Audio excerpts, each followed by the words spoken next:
All right, so let's talk about the install that I've done here.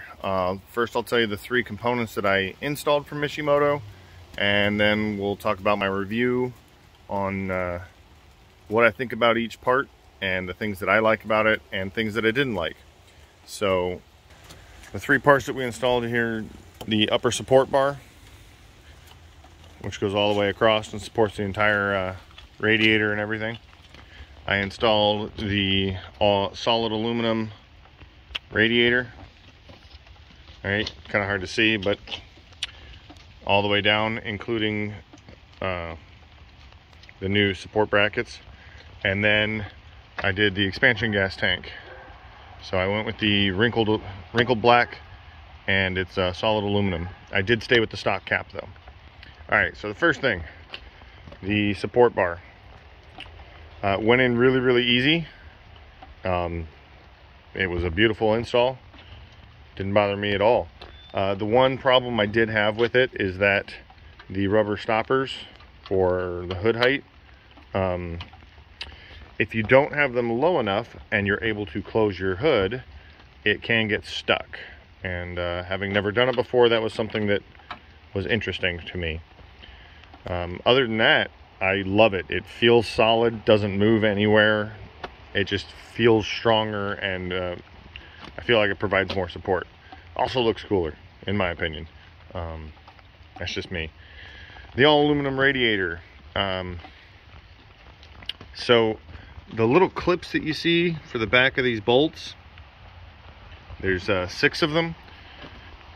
Nowhere in the online directions did it actually say to remove them from your original radiator and reinstall them on here. It says, I believe the direct quote is, using the provided 10mm bolt, and then tells you to screw on apart. So that's one thing that kind of caught me off guard at first, but I figured it out. All right, and then we have the all aluminum expansion tank. So I do like that the sight glass is right there. I can open my hood, pop up, and immediately tell whether or not it's low. So that's very clear. I like the way that it looks. You can kind of see the Mishimoto M on there. And the line for where to cut your original battery box was very clear on the directions. Now, the one complaint that I do have about all of the Mishimoto parts, there were no written directions with it. So you either have to have your phone with you to watch the videos, memorize the videos, or be an experienced mechanic who knows what you're doing before you go into actually installing them. However, the videos that are online are extremely clear. Everything from the removal of the old unit to the installation of the new one. They're very clear.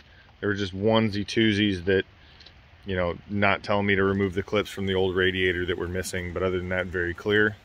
And so here's what it all looks like. There it is. So not too much of a big change, but I like it.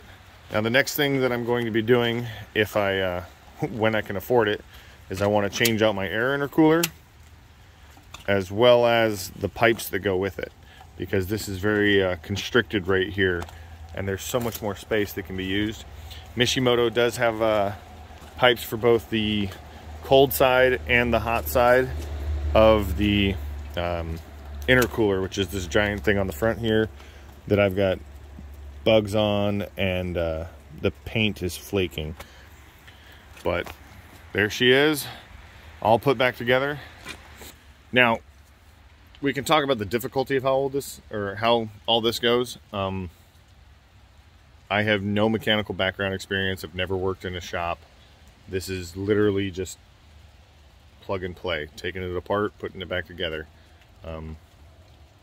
Yeah, they said for the radiator alone, it was a 4 out of 5 for its difficulty, and I didn't find it difficult at all. So, a little intimidating at first, because yes, the entire front end of my truck was pulled apart, and at the end of this I'll put a couple of pictures. But yeah, it was a little scary at first, and then I put it all together, and she runs great. So subscribe, like, follow. Tell me what else you want to see. If you look at the rest of my channel, you'll see that I'm actually, I kind of do homesteading. So there's a little bit about chickens, remote control boats, and I have a remote control car, but I haven't put any videos of that up. Basically, it's whatever project I'm currently working on. Also a lot of sailing, and more to come on that.